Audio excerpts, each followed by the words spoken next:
Hey everyone, it's me Hamsain. You are watching H T reacts. Welcome back to the channel. कैसे हैं आप सब? ठीक ठाक हैं? तो एक डिस्कशन है जो कि थंबनेल लगा हुआ है हिंदुस्तान स्पेशल की तरफ से। उसमें ये है, टाइटल लगा हुआ है कि 75 साल से हम भारत के खौफ में जी रहे हैं। और मैं समझ सकता हूँ ये बात क्यों है, क्योंकि हमारा ईस्टर्न बॉर्डर जो है, हमारी आर्मी हमसे इसी नाम के पैसे लेती है ना, हमने डिफेंस करने तो ऐसी हरकत किया ना करोगे सामने से अटैक हो जाए।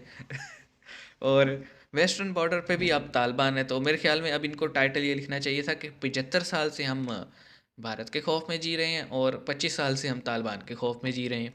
लेकिन कोई बात नहीं। यहाँ पे दो लोगों का जो है उन्हें तो मैं जानता हूँ, उनकी कई वीडियोस हम देख चुके हैं। थर्ड जो बंदे का लगा हुआ है पिक्चर, वो मुझे नहीं पता कौन है, लेकिन वीडियो देखेंगे तो समझ में आ जाएगा। तो आइए, आप भी देखें, हम भी देखते हैं, खामोशी से वीडियो देखेंगे, फिर डिस्कशन करेंगे। 3 2 1 एंड गो। हेलो फ्रेंड्स, जय हिंद। हिंदुस्तान स्पेशल में आपका हेलो। स्वागत है दोस्तों। जैसा कि दोस्तों आपने क्लिप में देखा, पाकिस्तान मीडिया ये चर्चा कर रहा है कि 75 साल से हम भारत के खौफ तले जी रहे हैं।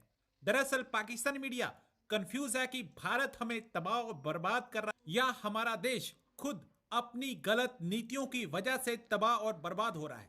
पाकिस्तान के हालात नाजुक बने हुए अपनी हैं। गलत नीतियों आज से ही आजादी के बर्बाद हो रहे हैं। 75 साल बाद पाकिस्तान की पॉलिसीज ने पाकिस्तान को दिवालिया होने के करीब पहुंचा दिया है, जबकि दूसरी तरफ हम्म। भारत आज दुनिया की पांचवी सबसे बड़ी पांचवी अर्थव्यवस्था बन बड़ी। गया है। पाकिस्तान मीडिया और प्राइम मिनिस्टर मजीद ऊपर मोदी जा जी रहे की हैं। तारीफ करता नहीं थक रहा।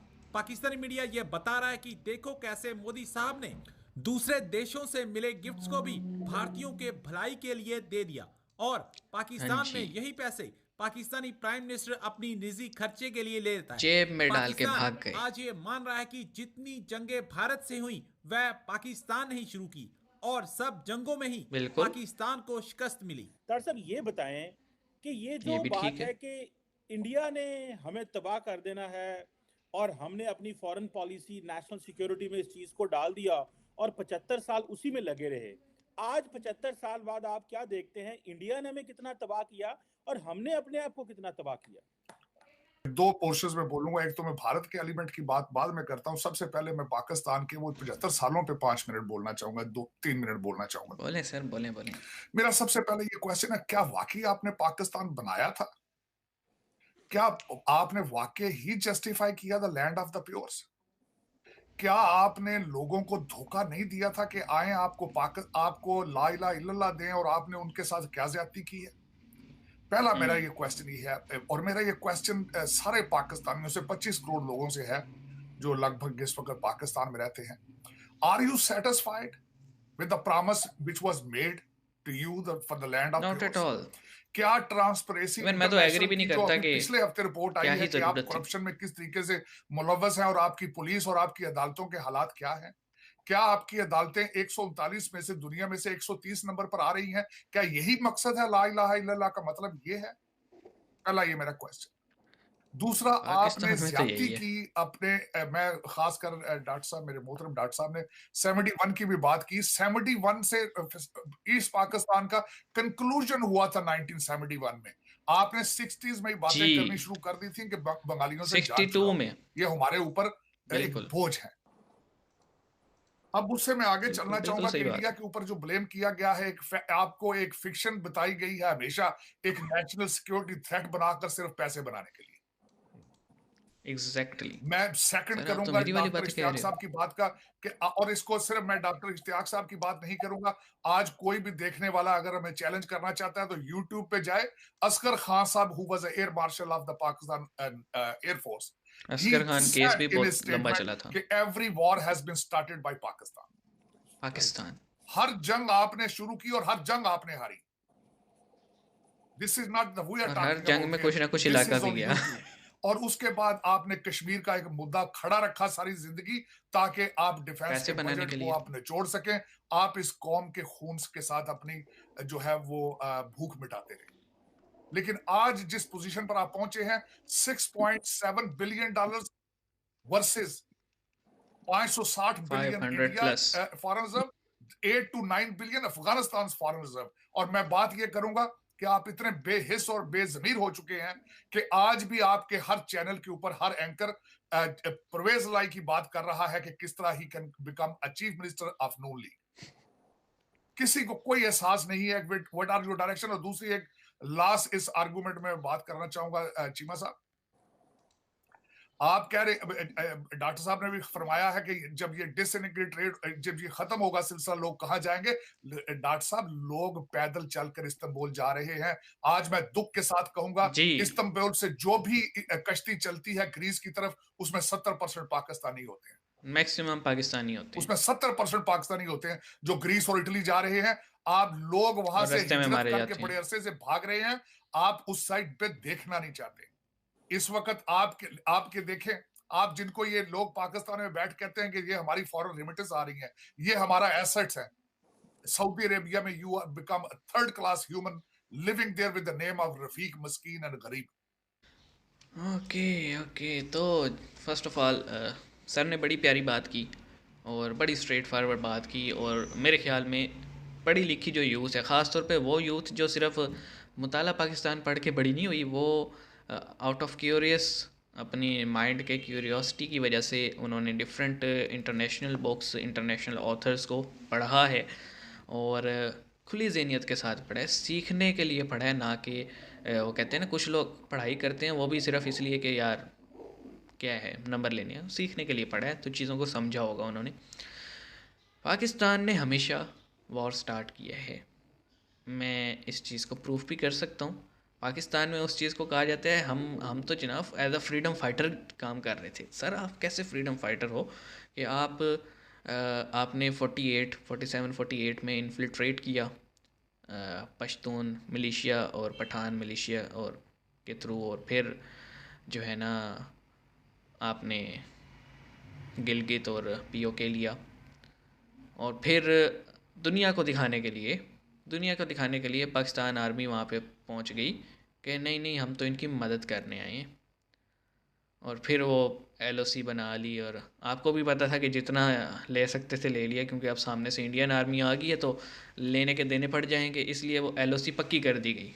मतलब आप देखें बाड़ शाड़ लगा के, और वो ऐसे एज इट है। उसके बाद जो है आप देखें कि 65 में, हम 63 62 63 की बात करते हैं, इंडिया सीनो वार जो हुआ था, तो उसमें जो एक बैक फुट पे इंडिया गया था, तो आपने उसका फ़ायदा उठाना चाहिए 65 में कि ताज़ा जो है एक वो क्लैश होके हटे इंडिया का, तो हम पहुंच जाते हैं, कुछ फ़ायदा होगा।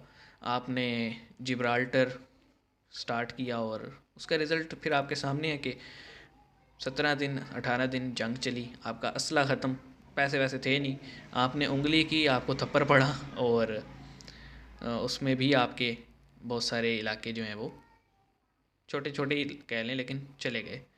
देन 71 जो कि 1962 से ही आपके जो प्रेसिडेंट थे, मार्शल लॉ वाले प्रेसिडेंट्स, जिनका कोई रोल नहीं था। मुझे प्रॉब्लम बताऊं क्या होता है यार, पाकिस्तान के लिए जो भी हुआ, मतलब जो सबसे बड़ा, अगर मैं कहूँगा कि किसी ने कुर्बानी दी थी ना इस मुल्क में आने की, वो थे बेचारे बेवकूफ़ महाजिर, जो एवं ही बिला वजह सिर्फ कायद आज़म के कहने पे अपना सब कुछ छोड़ कर यहाँ पे आ गए, और उन्हें मिला क्या, बाबा जी का ठुल्लू, ठीक है। और पाकिस्तान आर्मी की क्या कंट्रीब्यूशन थी ये मुल्क बनाने में, मुझे नहीं पता, क्योंकि हमारी तो आर्मी नहीं थी ना, एग्जिस्ट ही नहीं करती थी। ब्रिटिश आर्मी में से हुए थे ना 3 पोर्शन, तो पाकिस्तान आर्मी का क्या कंट्रीब्यूशन था। लेकिन फिर हम उस बहस में जाएंगे नहीं, फिर आपको पता है वीगो डाला एट्सेट्रा, ठीक है। तो 71 हुआ, आपने बंगालियों को तो 10 साल पहले से कहना शुरू कर दिया था हमें आपकी ज़रूरत नहीं है। 71 में कंक्लूजन हुआ जो इन्होंने बात की, और आधा मुल्क ही चला गया। साथ में सबको ये तो पता है बांग्लादेश बना था, सकूते ढाका तो सबको पता है। आज तक मुझे भी नहीं पता था कि गिलगित बल्तिस्तान के 5 गांव भी वॉलंटरली, ऐसे नहीं जंग हुई है, वॉलंटरली इंडिया में शामिल हो गए। उन्होंने कहा मौका अच्छा है चलो भाई तो मुझे भी अभी चैनल बनाया, वीडियो देखी तो पता लगा हैं ये कब हुआ था। अच्छा, उसके बाद फिर 99 में आपने कारगिल वार आपने स्टार्ट की। किसी भी हिस्ट्री बुक में ये नहीं पढ़ा मैंने कि इंडिया ने इन्फिल्ट्रेट किया था, आपने इन्फिल्ट्रेट किया। फिर टाइगर हिल पे से जो पाकिस्तानी जवानों की लाशें गिरी थी वो आपके सामने है। एंड देन 2003 का स्टैंड ऑफ वो भी आप ही का इनिशिएटेड था, और अब उसी को बहाना बना के हम बजट बजट लिए जा रहे हैं, लिए जा रहे हैं, लिए जा रहे हैं। और आप सच्ची आप चाहे खोल के देख लें, मैं आपको नाम बता देता हूँ कुछ चीज़ों के, कि आप DHA, फ़िज़ाइया हाउसिंग, इसी तरह APS schools, APS colleges, defence universities, ठीक है, ये सब खोलेंगे, ये सारे वो प्रोजेक्ट्स हैं जो कि आर्मी के अंडर हैं। वो अलग ही दुनिया है, वो हम कहते हैं हम कीड़े मकोड़े हैं, वो एलीट क्लास हैं, ठीक है। उसके बाद एक आम जो सिटी का एरिया होता है, आपको आपके यहाँ भी होंगे कंटोनमेंट एरियाज़ होंगे, हमारे यहाँ भी हैं। तो मैं कहता हूँ जहाँ से वो लिखा होता है ना, बोर्ड लगा होता है आगाज़ हदूद कंटोनमेंट, या फिर कंटोनमेंट की बाउंड्री जहाँ से स्टार्ट होती है पाकिस्तान में, क्या मैं बाकी कंटोनमेंट्स तो देखें हमने, सेम सेम ही सिचुएशन है।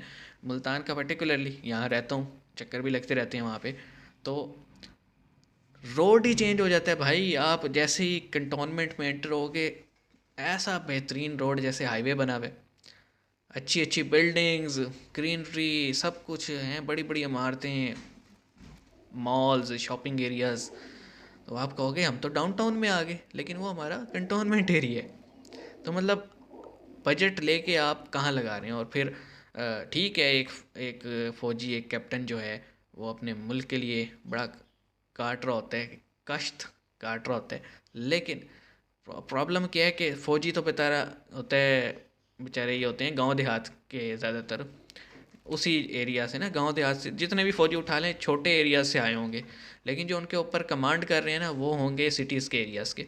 और ज़्यादातर कैप्टन लेफ्टिनेंट से ऊपर, यानी जो ऑफिसर रैंक है ना, वही आपको कंटोनमेंट की बड़ी बड़ी इमारतों में नज़र आते हैं। तो सर हम कहाँ जाएं? हम क्या छोड़ दें ये मुल्क? और छोड़ भी रही है पाकिस्तानी अवाम। आप देख लें, इस साल जो रिपोर्ट आई है ओवरसीज़ ब्यूरो से, वो 7.5 लाख है। पिछले साल अराउंड 3.25 लाख 5 लाख छोड़ गए थे। उससे पिछले साल 2020 में जो है तकरीबन 3.25 लाख या 3 लाख छोड़ गए थे। तो कलेक्टिवली अगर आप 4 साल का ही लगाएं तो 20 लाख से ज़्यादा ही बनते हैं। 25-30 लाख पाकिस्तानी ये मुल्क छोड़ के गए हैं। क्या वजह है, क्यों छोड़ के जा रहे हैं? हमारे जैसे पढ़े लिखे लोग या फिर अनपढ़ लोग जो हैं वो लेबर बन के जा रहे हैं, अनस्किल्ड लेबर जिसे कहा जाता है, और एजुकेटेड जो है वो स्किल्ड लेबर की फॉर्म में जा रहे हैं। तो हम क्यों जा रहे हैं? क्या हमें अपने घर रहने का शौक़ नहीं है? मसला ये है कि यहाँ पे कुछ है ही नहीं, क्यों रहें यहाँ पे? यहाँ पे तो बोलने की आज़ादी उस तरह की नहीं है जिस तरह की हमें चाहिए। मतलब क्या ही बोलें यार, चलो छोड़ो, मूड ख़राब हो जाएगा, बाकी सारा दिन ख़राब दुखी गुजरेगा। बहरहाल मैं सिर्फ इतना कहना चाह रहा हूँ कि इस लॉलीपॉप के चक्कर में ना, ये डिफेंस के चक्कर में इन्होंने हमारे कपड़े तक उतरवा दिए, सीधी सी बात है। मिलते हैं नेक्स्ट वीडियो में, अपना ख्याल रखिएगा। सी यू गाइस।